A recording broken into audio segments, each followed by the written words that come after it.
اللهم صل على محمد وعلى آل محمد كما صليت على إبراهيم وعلى آل إبراهيم إنك حميد مجيد. اللهم بارك على محمد وعلى آل محمد كما باركت على إبراهيم وعلى آل إبراهيم إنك حميد مجيد. بسم اللہ الرحمن الرحیم.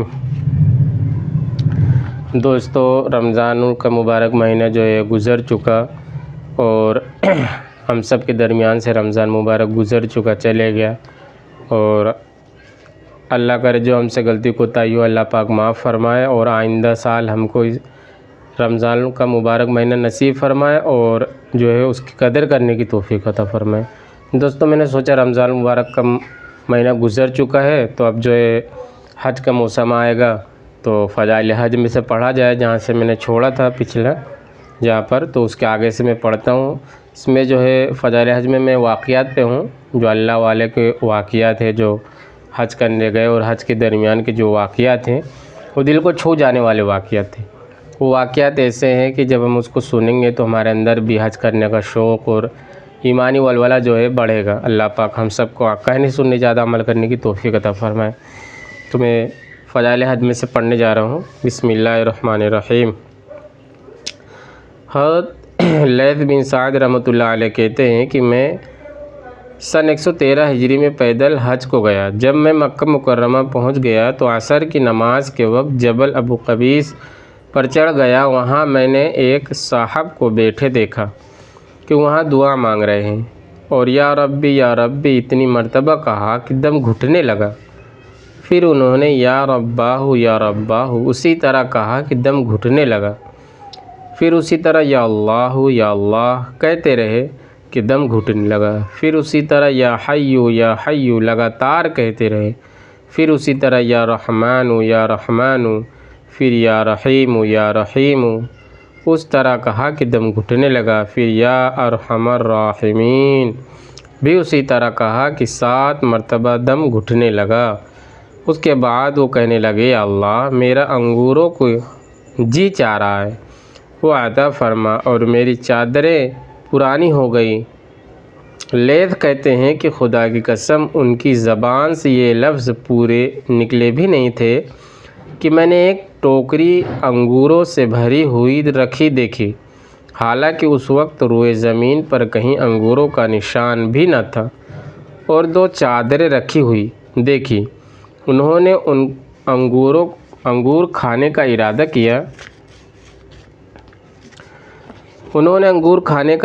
کیا تو میں نے کہا کہ میں بھی ان میں آپ کا شریک ہوں، یعنی میں بھی اس میں آپ کا شریک ہوں، یعنی میں بھی کھانے میں آپ کے ساتھ ہوں، میں بھی کھانا چاہتا ہوں. یہ اشارہ تھا، یہ اپنی بات کہہ رہے تھے. فرمایا کیسے؟ میں نے کہا جب آپ دعا کر رہے تھے تو میں آمین آمین کہہ رہا تھا. فرمانے لگے آؤ کھاؤ، لیکن اس میں سے کچھ ساتھ نہ لے جانا. میں آگے بڑھا اور ان کے ساتھ ایسی عجیب چیز کھائی کہ عمر بھر ایسی چیز نہ کھائی تھی. وہ عجیب قسم کے انگور تھے کہ ان میں بیج بھی نہ تھا. میں نے خوب پیٹ بھر کر کھائے، مگر اس ٹوکری میں کچھ کمی نہ ہوئی. پھر انہوں نے فرمایا کہ ان دونوں چادروں میں سے جون سی تمہیں پسند ہو لے لو. میں نے کہا کہ چادر کی مجھے ضرورت نہیں. پھر فرمانے لگے ذرا سامنے سے ہٹ جاؤ، میں ان کو پہن لوں. میں پرے کو ہٹ گیا تو انہوں نے ایک چادر لنگی کی طرح باندھ لی، دوسری اوڑھ لی، اور جو چادریں پہلے سے پہنی ہوئی تھی ان کو ہاتھ میں لے کر پہاڑ سے نیچے اترے. میں پیچھے ہو لیا. جب صفا مروہ کے درمیان پہنچے تو ایک سائل نے کہا کہ رسول اللہ صلی اللہ علیہ وسلم کے بیٹے، ایک کپڑا مجھے دے دیجیے، اللہ جل شانہ آپ کو جنت کا جوڑا عطا فرمائے. وہ دونوں چادریں اس کو دے دیے. میں نے اس سائل سے قریب جا کر اس سے پوچھا کہ یہ کون ہے؟ اس نے کہا حضرت امام جعفر صادق رضی اللہ عنہ پھر رحمۃ اللہ علیہ ہیں. پھر ان کے پاس واپس آیا کہ ان سے کچھ سنوں، مگر کہیں پتہ نہ چلا. یہ حضرت امام باقر رضی اللہ عنہ کے صاحبزادے ہیں.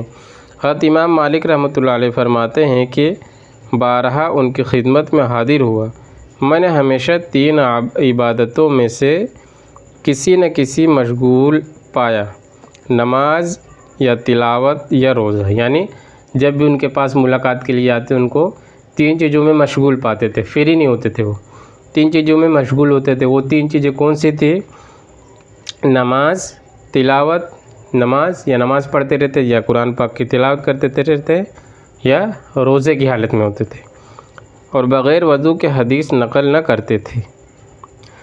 سفیان ثوری رحمۃ اللہ علیہ فرماتے ہیں کہ میں نے حضرت جعفر صادق رضی اللہ عنہ سے سنا، فرماتے تھے اس زمانے میں سلامتی کم یاب ہو گئی، اور اگر وہ کہیں مل سکتی ہے تو گوشہ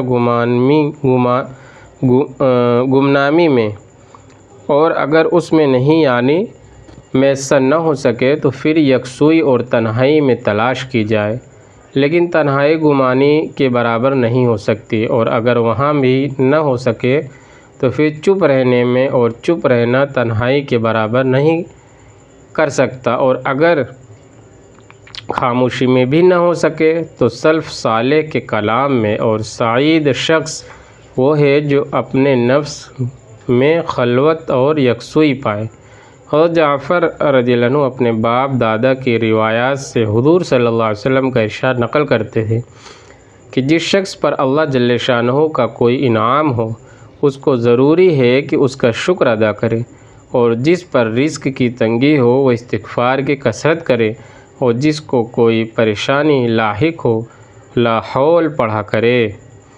اللہ پاک ہم سب کو ان کلمات کو پڑھنے کی توفیق عطا فرمائے اور ان پر عمل کرنے کی توفیق عطا فرمائے۔ السلام علیکم ورحمۃ اللہ وبرکاتہ۔